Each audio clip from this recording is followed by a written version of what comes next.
Shortages like we've never seen before are coming. Hey everybody, this is Michael with Asymmetrical Preparedness. A lot of stuff some people aren't even aware of. A lot of stuff going on. Even people that are not into preparedness at all whatsoever, or of the mindset, are becoming aware of certain things going down. Meat shortages on the way. Buy your protein now. What else is going on? Well, let me tell you a little story. I was talking to my mom yesterday, the day before-ish, and she's in contact with, she knows people that run a shipping company. I don't know if you guys have heard about the shipping container ships sitting in line waiting to come into port, be offloaded. If you've heard about the backups, about the not having the ability to offload them in a timely manner. Well, first off, little background. My mother, my parents are not into preparedness whatsoever. Average people just living their lives. You know, they're older. SHTF happens. It's sad to say, but they're screwed. They live urban, not major city, but, you know, smaller town. But in town, neighborhood, not prepared, stuff like that. But even they are becoming more and more aware. So anyway, she's in contact with, talking to somebody running a shipping company. And so this is direct. This isn't like, you know, I know somebody that heard from somebody that watched something. The container ships that are currently, and I think she's talking about a port, I think maybe Los Angeles or San Francisco, one of the major West Coast ports. The ships that are in queue right now, meaning the ships that are physically sitting there waiting to pull into the harbor right now. This is September 2021. Are scheduled to be offloaded by October of 2022. Let that sink in for a second. They're not going to be offloaded. They're not, the ones that are sitting there right now are not going to be offloaded for a year. What about perishable goods? Sorry. What about perishable goods? Doesn't sound like they're making them a priority. So all that food, whatever it may be, will just rot. What about all the parts that we need for farm equipment, trucks, factories, all the stuff that keeps our on-demand supply system rolling and working efficiently? Stuff's going to break down. Other products needed to run those businesses aren't going to get there. They're going to be short. Now, can we step it up, production in the United States, and cover? I would hope to think we could, but that takes time. Stuff that we're not used to manufacturing or coming up with or making workarounds. There's going to be a lot of effects, and it snowballs. If you guys have done anything about basic economics, you know there's like farm, then there is processing, then there's packaging, then there's distribution, then there is final stage. There's all these stages in the chain. And if all those stages are affected just in the slightest bit, it'll cause shortages, slowdowns. We're going to see shortages like we haven't seen ever before. And I'm not saying this out of fear. We always prep out of peace of mind, not out of fear here. But it's something we need to be aware of. If you're not prepping now, you gotta start now. Please. If you are a prepper, you're like-minded, you're here on this channel, then let's get it done. We gotta up our game.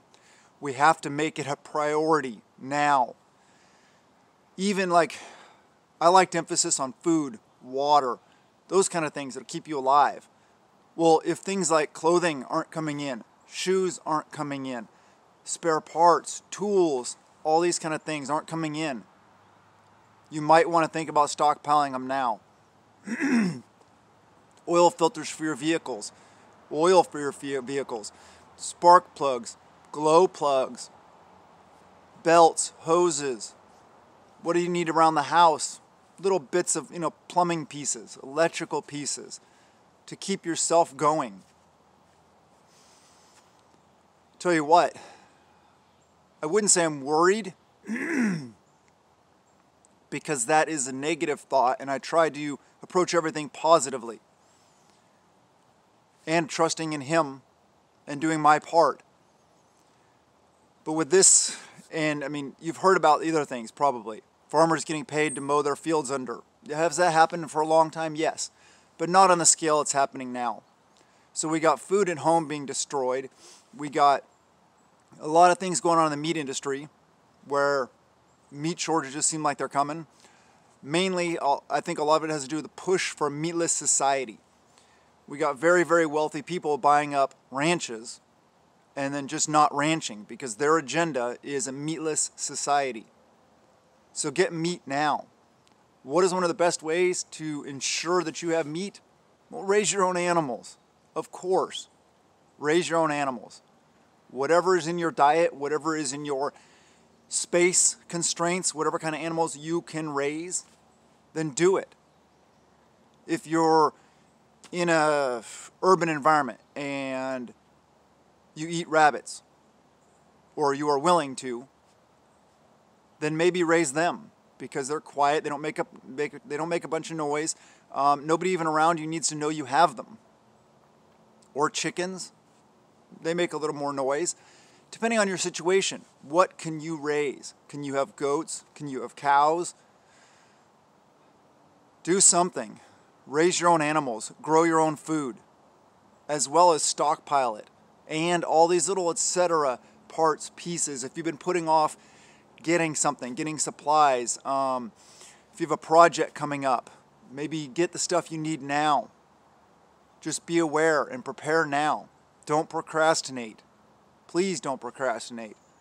And I know it's like a lot because you're like, well, what do I get? What parts do I need? What stuff do I need? Yeah, you're going to have to think about that. You're going to have to make up lists of commonly used things. Maybe it's nails. Maybe it's screws. Maybe it's zip ties. I don't know. Duct tape. There's so many different things. We can't buy everything. We can't have a warehouse on our property. Some people may be able to, but we have to be realistic. What do we need to survive? Take a good, hard look at that. If times as hard as I think are coming, it's going to be rough. We're going to have to get used to living without a lot of the cushy, nice comfort items that we have now. We're going to have to buckle down. Will we get through it? Yes, we will get through it. We may not get through it in the same position as we are now.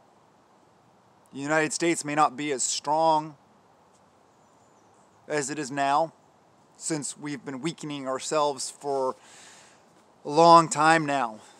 Been doing things to weaken ourselves here domestically and on the world stage. Now is the time to up your game, to take this seriously. And I'm not saying that out of fear at all. I'm not trying to fearmonger. I'm trying to be realistic. And I know, like I said, if my mother is telling me this, who's not into preparedness whatsoever, not a conspiracy theorist, nothing like that, just a normal person, living their lives, businesswoman, yeah. And her contacts, if she tells me that, that's real. They know a lot of people, a lot of influential people, a lot of people in the know, and she's seeing it and hearing about it. Yeah, for real. I know I've seen container ships sitting out here in the Puget Sound in western Washington that have been there for weeks, just sitting in the middle of the Sound, the same ship, not offloaded. It's happening, people, all over the place. And I know, why are they not being offloaded? Well, some of it is, they say, a shortage of personnel to offload. They don't have the ability to offload because of the 19 thing.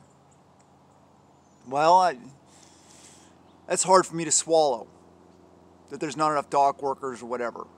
That's not really one of those jobs that I think would be affected as much as other jobs would be. But they are. Just like the whole thing they say, hospitals are full. They don't have any beds full, or they don't have any beds available. Why is that? It's not the fact that they don't have the room. It's not the fact that they're overrun. It's not the fact that all these sick people are coming in there. It's because they're running out of nurses and doctors. So they can't have this bed open or available because there's no nurse to tend to it. Because they're mandating these things, and nurses are quitting and or getting fired. So there's nobody to staff the rooms. That is why they have a bed shortage, not because they're being overrun with sick people. There's a lot of stuff coming down, people. Please prepare. Please take this seriously. I mean, I guess, I say I'm not worried. I guess I am a little bit for what's coming, just because I know how hard it can be. I've been in countries where things like this are going down, where things have gone down. I've been all around the world where people live with a lot less than we do. They're not anywhere near as blessed as we are here in the United States and other big Western countries.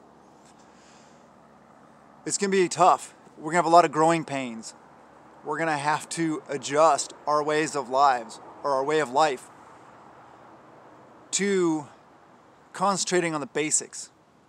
What do we need versus what do we want? We're not going to have that brand new TV, that brand new cell phone, that brand new tablet, that whatever it may be. May not be able to have all those things, as well as the fancy, smart everything, and I don't know what all people have nowadays. I don't have any of those things. Just think about these things. Think about what you need. Think about what you're going to need for the next year, say, and start trying to get those things. Start trying to pick up a little extra. If your kids are growing out of their clothing, then replace them, obviously. And then maybe get the next size up and have them ready to go. If you need to shop thrift stores, garage sales, stuff like that, then do it. Save yourself some money. Make your dollar stretch. But be ready. Start thinking about these things. What are you going to need? Do you have a pair of shoes that is, you've had for quite a while, needs replacing in the next year or so? You might want to think about getting them sooner rather than later, so that you're ready to go. Like I said, just think about what you're going to need. Need, not want. Let's concentrate on needs right now. What will keep us alive? What will keep us warm? What will keep us sheltered? What will keep us fed? What will keep us clothed? The things that will give us the ability to do the things that we have to do to survive. That's the important things. Not all the accoutrements, not all the stuff that makes life nice. What do we need to survive? Take it seriously, people. This is important, very important. I love you guys. Have a wonderful day, and blessings to you and yours.